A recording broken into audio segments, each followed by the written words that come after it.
So now let's look at the taxonomy system. So to create a vocabulary, let's go to structure and then taxonomy.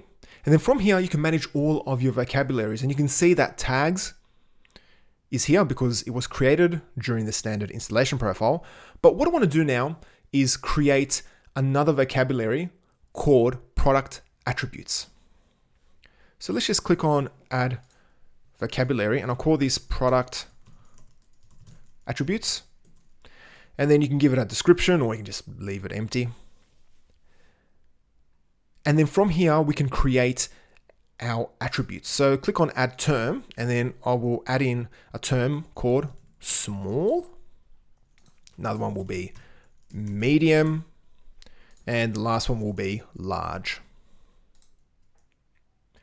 And then if we go to our product attributes, we can see a list of them.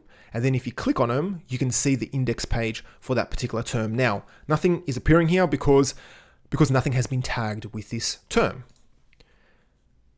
So for us to actually use this on our product content type, we need to attach a new field to our product content type. So let's go to structure, content types, and then manage fields, and then click on add field, and then search for reference, and then you should see one called taxonomy term. Perfect. And let's enter in a label of product attributes, and then click on save and continue. Make sure taxonomy term is selected as type of item to reference, and let's just allow one product attribute to be selected. But if you want, you can allow multiple product attributes to be selected. That's up to you. But let's just make it simple and leave it as one. And let's select product attributes as our vocabulary, but let's leave create reference entities if they don't already exist unchecked, because you don't want users to be creating all these attributes. So let's just leave that as it is and click on save. Okay, so if we edit our awesome product, you can see that it's an autocomplete. I don't like autocomplete fields, to be honest, because you don't know what's available. So you don't know that small is an attribute unless you've actually created it. So what I'll do is I'll change it to a select list. So how would you do that? Well, you would click on manage form display and then find product attributes and then change it to select list. And while I'm here, I'll change type as well to select list because I need to explain something. Okay, so let's just hit save. And then if we refresh our awesome product, you can see that product attribute now has small, medium, large. We can reorder that and it looks exactly the same as our type. Okay. So let's just save that. So let's make it large and click on save. Then if we scroll all the way down and we click on large, you can see now our product, a teaser version of our product, is getting displayed on the large index page. So let's just go back to our edit page because I want to just mention one thing.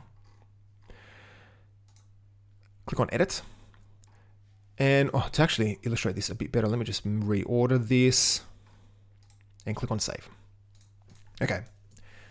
Now, from a UI standpoint, what is the difference between this field, product attributes, and this field type? Nothing. It looks exactly the same. It looks identical. But how these options are managed is what sets them apart. And this is something you really, really need to think about when you are building a Drupal site.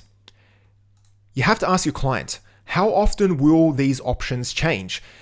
Now, if they say that, they'll change weekly or monthly, or an editor needs to manage them themselves, then it's best to create a vocabulary, because an editor can easily come here and manage the lists and reorder them and change them around and do whatever they want with them. Okay, so here you can see I've simply reordered things from small, medium to large. And then if I was to refresh it, it should follow the same order. Yes, small, medium, and large. And this makes it very easy to manage your terms. But if we go to our type field, okay, so type field, it's actually very hard to manage these like this list, okay? And you wouldn't want to give your editors access to this field settings because they could do a lot of damage. So it's important to ask yourself and also ask your client, how often will these lists change? If your client says, oh, the list will only ever change once a year, well, there's a good chance that it will change more often than that. That's one thing I've learned with experience. When a client says nothing changes, there's a good chance it will probably change next week. So my experience is to always, if you can, use a vocabulary and try and avoid using these list type fields, because it's actually very hard to change these values. Because essentially you would have to change it and then deploy your changes in code, because this is all stored out as configuration. Whereas this can easily be changed just by logging into the production site, making a change, and you're done. Okay? So if in doubt, use a custom vocabulary to manage your lists, because honestly, from an end user standpoint, it looks exactly the same. Okay, it looks exactly the same.